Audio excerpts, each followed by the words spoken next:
South Park has found a way to trigger everybody again, especially the left and even some corporations. And by corporations, I mean entertainment companies. But here's what I want to know. For an entire generation of people who've been watching South Park, why are these people so triggered?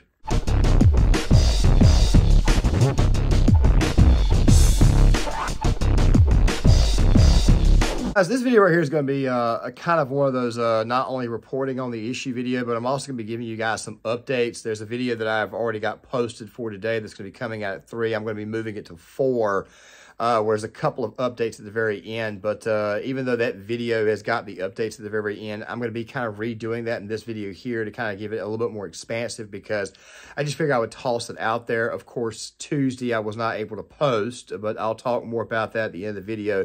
And of course, I'm also going to be giving you guys an idea of how things are going to go on Thursday, Friday, and Saturday for the rest of the week, because the videos are going to be a little bit longer on those days. But I need to get a little bit more, let's just say a little bit more intelligence needs to come by my way, so that way I can actually properly give it to you and give you guys my honest assessment.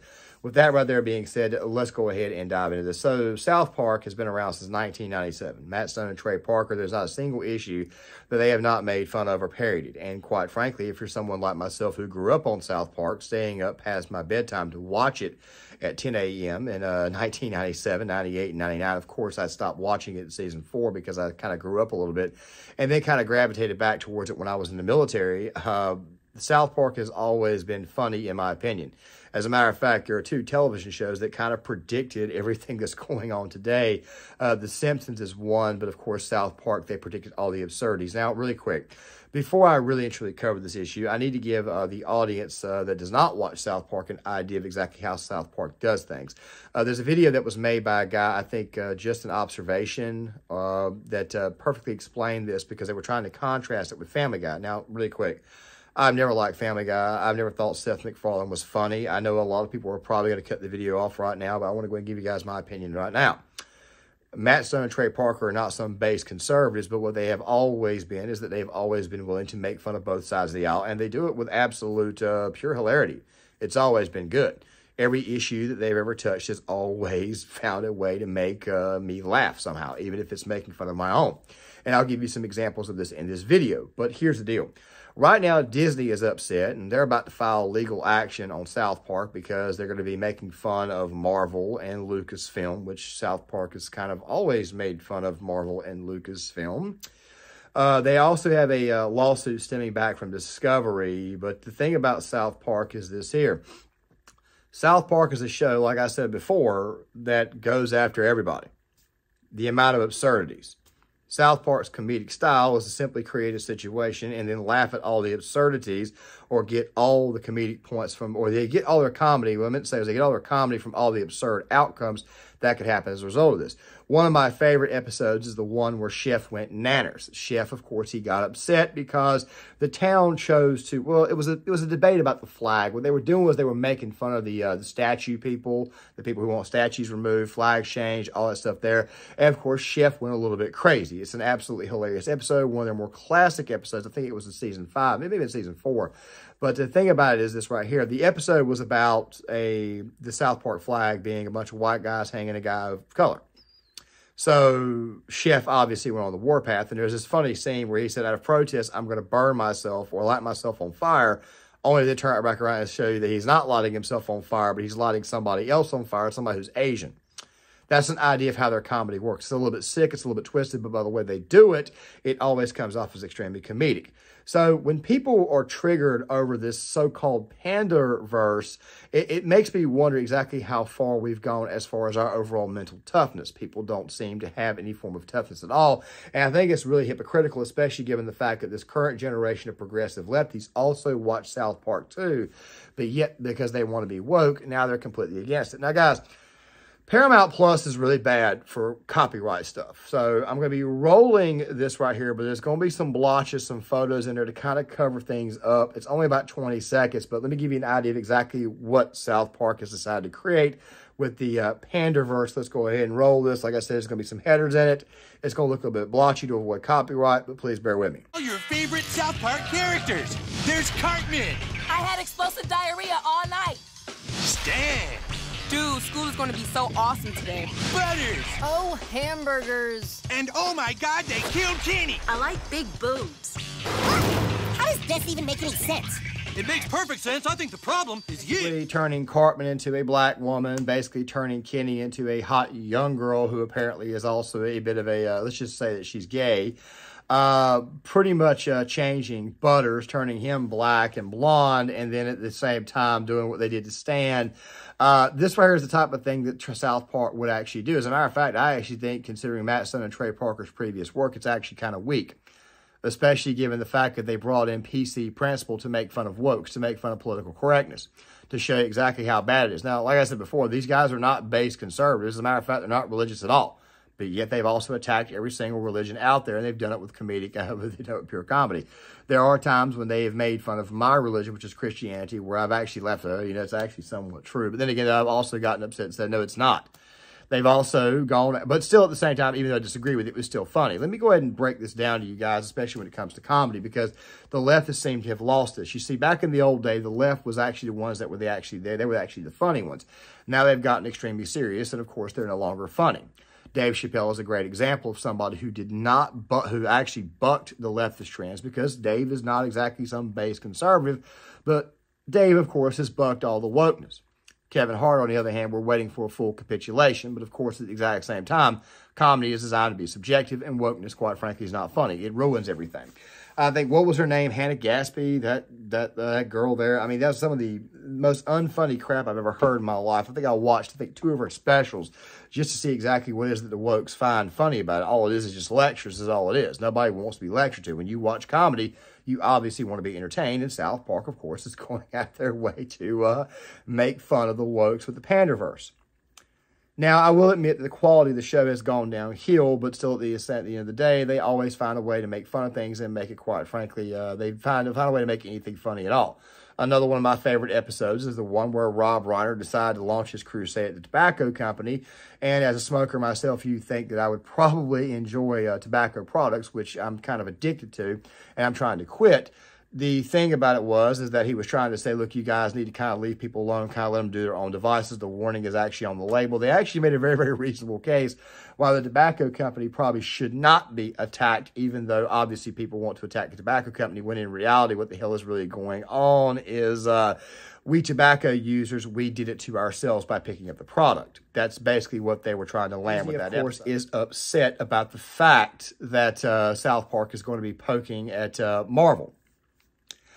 I don't know why Disney even has control over Marvel. I think one of the biggest reasons why Disney is falling apart is because of all the acquisitions that they have made over the years, and of course throwing the political message at everybody. Don't worry, the death of Disney and how they die will be coming out soon, but I want to wait until after the woke Snow White completely fails at the box office before I do anything, because it would actually be quite symbolic, seeing how it is that Snow White was their first actual IP.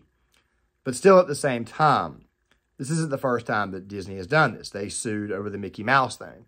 South Park had a Mickey Mouse character that was designed to go out there and basically get into everything. And sometimes it was funny, and sometimes it, quite frankly, was just too crass and crude and wasn't funny at all. But still, at the same time, what Matt Stone and Trey Parker were doing was they were making fun of Disney. They were making fun of Disney's involvement in absolutely everything, and at the exact same time, they were making fun of Disney's involvement when it came to China. South Park, like I said before, they have attacked everybody. They've been very, very based on the issue, of course, when it comes to being able to defend free speech. Now, like I said, they're not based conservatives or anything, but what they are at least is based on that issue. And, of course, they were always 100% correct about the issue of Family Guy. Family Guy is one of the, I don't even want to talk about Family Guy. I hate Family Guy. I'm just going to go ahead and tell you right now, I cannot stand that show. It's not funny at all. To get back to the thing about comedy. Comedy, of course, is subjective. But let me give you guys an example of the left completely polluting comedy, okay? It's all based on some form of discontent. Let's break this down.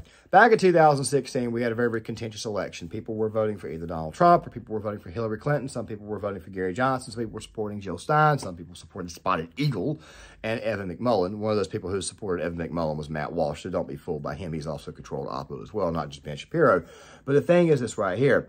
Saturday Night Live, which is a show that has gone downhill. It's not been funny since the early 2000s, in my opinion, and the funniest person they ever had on the show was of course, Norm Macdonald. And, of course, I've grown to have a greater appreciation for his comedy nowadays since he's died.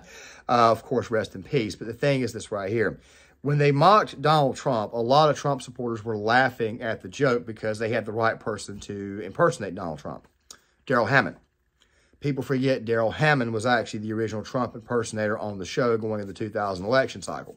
Apparently, people liked Daryl Hammond too much. And Daryl Hammond, I don't know what his political beliefs are, and quite frankly, don't care. But if you know who Daryl Hammond is, then you'll know he's the person who did all the Sean Connery bits that were absolutely hilarious with Celebrity Jeopardy on Saturday Night Live. I would play some of those, but of course, Saturday Night Live loves to copyright everything. They replaced him with Alec Baldwin, who has always been unhinged. And Alec Baldwin's impersonations were done more in mean spirit and more in malice. As a result of this, people looked at the situation and said, you're not doing this for comedic purposes. You're not doing this because you want to be funny. You're doing this because, quite frankly, you were showing us to be a bunch of mean jerks, and you brought in probably the least funny person in the world to impersonate a presidential candidate that a lot of people were voting for at the time. It's part of the reason why Trump supporters were eventually created post his election, because they saw the media's reaction. There are a lot of people out there. One channel was called Imp Lemon, who basically said, I don't even like Donald Trump, but you're forcing me to defend him. That's what I'm saying. A lot of people who are just good old-fashioned moderates that did not care about politics ended up supporting the orange man because of the action to the left. People saw exactly how mean-spirited the left was, but now it's turning into a great big giant joke. And we'll be talking more about that towards the end of the video when I give you guys the updates, because there are a few videos I'm going to be doing this week that are going to be much, much longer in nature. But I may change up one thing on Friday, but don't worry, we'll get to that here soon. The thing is this right here. Nobody should be surprised that South Park did this. If anything, I'm kind of the opinion to kind of let things go the way they are. And also, I'm really glad to see Paramount Plus has brought back Mike Judge, of course, to do Beavis and Butthead.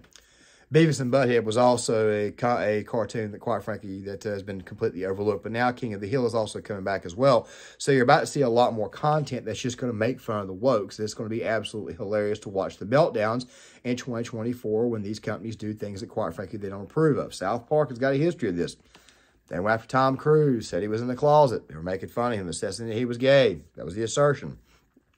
Passion of the Jew, for example, that right there is another episode that, of course, got a lot of praise back in 2004. They've made fun of Mormons. They've made fun of Muslims. They've made fun of Catholics. They've made fun of Protestant, good old-fashioned Christians. And by the way, to all those who out there who say that the Christians are the first ones to speak up and raise hell, I want you to know something right now. When Christian groups went to talk to Matt Stone and Trey Parker to protest the show in 1997 and 1998, what happened was that Christians did not demand that the program be removed. They just simply demanded that the program be changed, the time slot be flexed, because they did not want to impede on Matt Stone and Trey Parker's ability to have free speech. They just didn't want the kids to watch it, because most kids at that time would have been in bed before 11 p.m. That is actually what happened in that situation.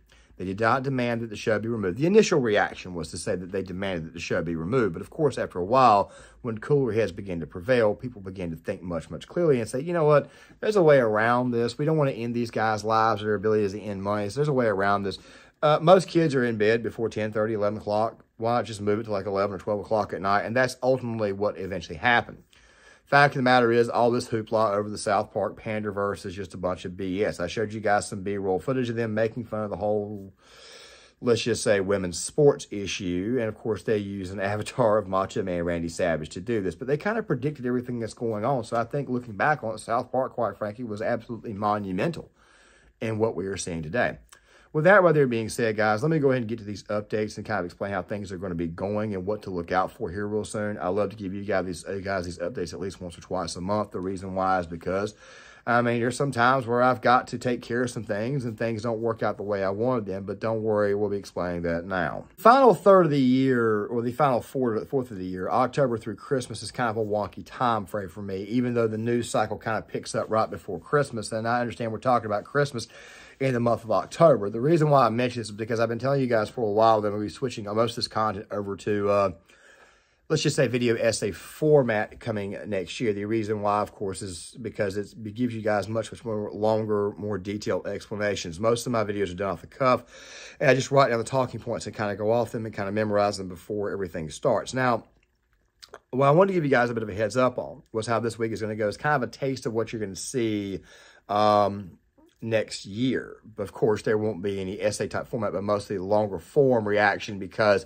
there's a lot more detail to be discussed. For example, the video that's set to come out on Saturday, I may release it on Friday. I've already gotten most of it taken care of. I just need to kind of write it out. is this, should college students be blacklisted? Because there's been a war that's been going on between Megyn Kelly, Candace Owens, and now you've got Jason Whitlock and Vivek Ramaswamy, and now you've also got Liz Wheeler stepping in with all types of opinions, and I got to give you guys my thoughts on that, because as somebody who's actually been to college twice and been around some of the more progressive students, I would have a pretty good idea of what to actually say there. But I also need to explain something else with that, because in reality, the whole DEI, diversity, equity, inclusion agenda, this is actually another way for them to assert it, and I'll explain why in that video. But something else too that needs to be said is that I'm working on other channels, and I mentioned this before, but I've still not actually named them. I've created them, but I haven't named them. The idea is to create more content, but spread it out over different channels. The reason why, so that way it covers different things. This is a channel that, for the most part, talks about anything and everything going on in society. However, there is a big part of me that wants to explain through film what is the actual commentary, what's the point here through video game stuff, because all these mediums are being used. And of course, I want to kind of give, basically the idea is to make Claymore the more digestible, more the pack everything in one video to kind of give the longer form explanations, where the other videos are more short form content. And I haven't really fully figured that out, and I'll be giving you guys explanations throughout the year. As far as leaving links in the description box for you guys to go check out these channels to be correct. Like, for example, GearShoe33 is my backup channel. I haven't posted there in a while. The reason why is because I've just been so bogged down with Claymore, I haven't been able to do that. But I've been working on video essays talking about military movies, and of course military weapon systems and stuff that should come out in January or maybe even before that. I haven't decided on the day yet. Basically, I'm going through the most part of trying to get things set up, and it's just taking a lot longer than normal, and I want to apologize for that. But if the videos are a little bit wonky, it's because I'm trying to get the take out. It'd be much more detailed. And also at the exact same time, I'm also writing out more and more ideas. Something comes up every day, I need to do a video on that to explain why that's the case. For example, just the other day, I thought about, I was like, you know, we need an accurate explanation of what struggle sessions are and the difference and what's going on now. Because really, to tell you the truth, online right now, it's just where people are going to have online struggle sessions. There also needs to be an explanation of black pills, why that exists, so that way you guys can kind of know about it going into 2024. And of course, I'll still be here on this channel here to kind of explain things as well for that very purpose. I know it's kind of confusing, but then again, at the same time, I'm also kind of confused talking about it because it's a lot. But I do think you guys need a bit of an explanation of what's going on. This is what I always try to do. I try to keep you guys as informed as possible. You figure I would use that on the community tab, but anytime I post to the community tab, it never reaches the actual audience. But when we get a higher subscriber count, then we'll definitely be using a lot more. With that there being said, guys, make sure you guys hit the like button for the algorithm. Please subscribe to the channel if you're new here. Please share the video. Also leave a comment in the comment section. I would love to get you guys' thoughts on this, and I'll see you guys later.